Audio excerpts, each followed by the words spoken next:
Hello dear student, हम continue कर रहे हैं class 8th science chapter 10 reaching the age of adolescence from the NCERT book. Previous videos में हमने जो था एडल्सेंस के बारे में देखा था कि what is mean by the adolescence. उसके बाद हमने जो था प्यूबर्टी की एज क्या होती है वो देखा था। फिर हम जो थे उनमें चेंजेस देख रहे थे कि बॉडी में क्या क्या चेंजेस आते हैं और गर्ल्स और बॉयज़ में किस तरह के चेंजेस जो हैं हमें इस एज में बॉडीज़ में दिखाई देते हैं। अगर आपने हमारे ये प्रीवियस वीडियोस नहीं देखे हैं तो आप हमारे चैनल ब्रजेश बागड़ी पे जाके ये वीडियोस देख सकते हैं। आपको हमारे वीडियोस पसंद आ रहे हैं तो हमारे चैनल को लाइक, सब्सक्राइब एवं वीडियो को शेयर करें। साथ ही साथ बेल आइकॉन प्रेस करें ताकि आपको लेटेस्ट वीडियो की अपडेट मिलती रहे। आज जो हम स्टार्ट करने जा रहे हैं वो है हमारा next topic, reproductive phase of life in humans.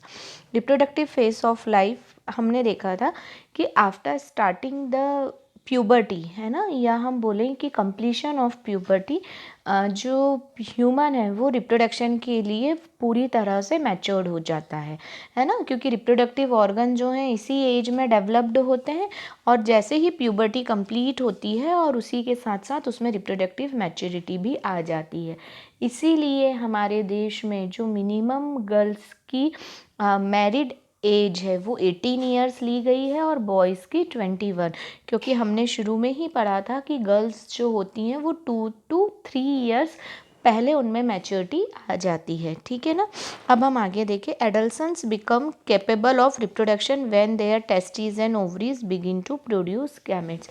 देखिए, एडल्सेंस कैपेबल तो हो जाता है, बट मैं मैच्योरिटी की बात कर रही थी तो वो आफ्टर द कंप्लीशन होता है। इस एज में जैसे ही उसकी बॉडी में स्पर्म जो हैं वो रिलीज़ होना शुरू होते हैं और फीमेल की बॉडी में गैमेट्स मतलब ओवा का रिलीजन शुरू होता है, ओवा रिलीज़ होना शुरू होते हैं। उसी के साथ साथ उनमें रिप्रोडक्शन करने की कैपेबिलिटी आ जाती है, बट उनकी बॉडी उतनी मैच्योर नहीं होती है उस वक्त। The capacity for maturation and production of gametes last for a much longer time in males than in females. अब जो reproduction, maturation and production of gametes होते हैं, है ना, कैपेसिटी जो इसकी होती है वो मेल में ज़्यादा होती है, फीमेल में कम होती है। मेल में एक बार जैसे ही प्यूबर्टी एज स्टार्ट होती है उसके बाद लाइफ टाइम जो है वो स्पर्म का प्रोडक्शन कर सकते हैं, बट फीमेल में ऐसा नहीं होता है। In females, the reproductive phase of life begins at a puberty and generally lasts till the age of approximately 40 to 50 years. देखिए, फीमेल्स में क्या होता है, जो प्यूबर्टी है वो कब से शुरू होती है, जनरली 10 to 12 ईयर्स। जैसे ही एडल्सेंस एज स्टार्ट हुई, है ना, एडल्सेंस एज के साथ साथ उनकी बॉडी में ओवा जो है वो एग का रिलीज़ करना शुरू कर देता है और तब से उनकी बॉडी जो होती है वो रिप्रोडक्शन के लिए मैच्योर हो जाती है।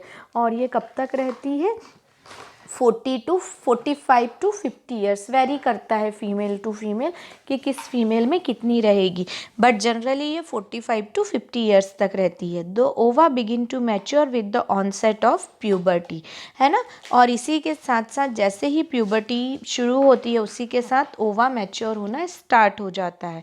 One ovum matures and is released by one of the ovary once in about 28 to 30 days. एक ओवा जो होता है मैच्योर होता है एक ओवरी से लगभग कितने दिन में, 28 to 30 डेज में। During this period the wall of the uterus become thick so as to receive the egg. इस पीरियड में जो वॉल रहती है वो क्या हो जाती है, थिक हो जाती है, ताकि वो जो है एग को रिसीव कर पाए, है ना। इसीलिए इस एज मतलब इस पीरियड में वॉल ऑफ यूट्रस थिक हो जाती है। In case it is fertilised and begin to develop.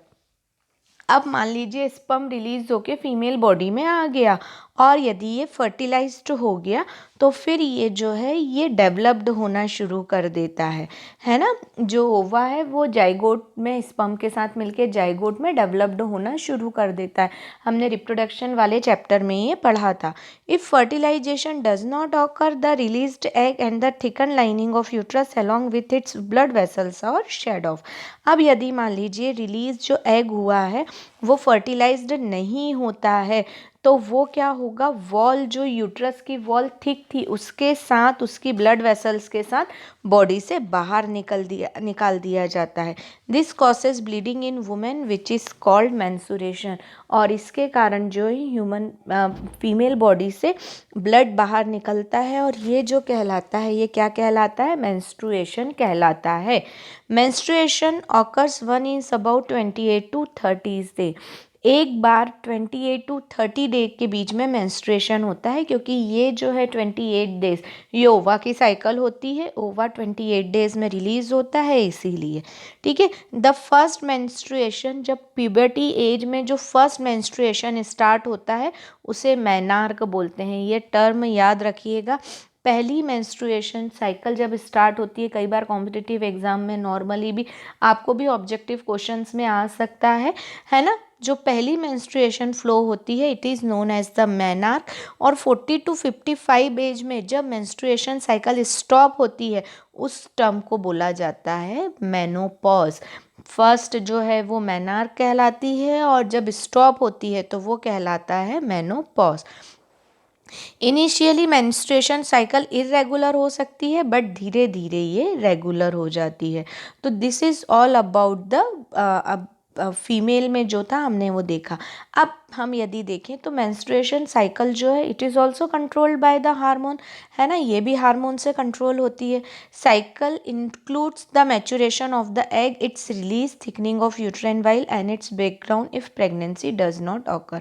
अब देखो इस मेंस्ट्रुएशन साइकिल में क्या क्या होता है, मैच्योरेशन ऑफ एग होता है, इसका रिलीज करना होता है, थिकनिंग ऑफ यूटेराइन वॉल होती है और इसका ब्रेकडाउन यदि प्रेगनेंसी नहीं होती है तो। अब in the case of egg is fertilized is begin to divide and then gets embedded into uterus for further development। अब मान लीजिए यदि एग फर्टिलाइज्ड हो गया तो ये कहाँ हो जाएगा, यूट्रस वॉल में जाके एम्बेडेड मतलब फिक्स हो जाएगा और आगे का डेवलपमेंट जो है वो स्टार्ट होगा, जो कि आप लोग चैप्टर 9 में पढ़ चुके हैं, है ना। तो वहाँ जो है फर्दर डेवलपमेंट स्टार्ट होगा। तो यहाँ हमने जो था फीमेल में किस तरह से रिप्रोडक्शन मतलब कि होता है वो पूरा देखा कि फीमेल बॉडी में किस तरह से रिप्रोडक्शन के लिए मैच्योरेशन होता है, कौन सी साइकिल होती है, ये सब हमने देखा। इस वीडियो में आपको यदि कोई भी डाउट कोई भी प्रॉब्लम है तो आप मुझसे पूछ सकते हैं। हमारा नेक्स्ट टॉपिक जो है हम जो नेक्स्ट क्लास में करेंगे वो है सेक्स ऑफ बेबी डिटरमाइन। किस तरह से अनबॉर्न बेबी का सेक्स जो है वो डिटरमाइन होता है, बहुत ही इंपॉर्टेंट टॉपिक है। मैं नेक्स्ट वीडियो में ये बताऊंगी। आप एक बार बुक ज़रूर रीड करिएगा। Keep study, keep watching. Thank you so much.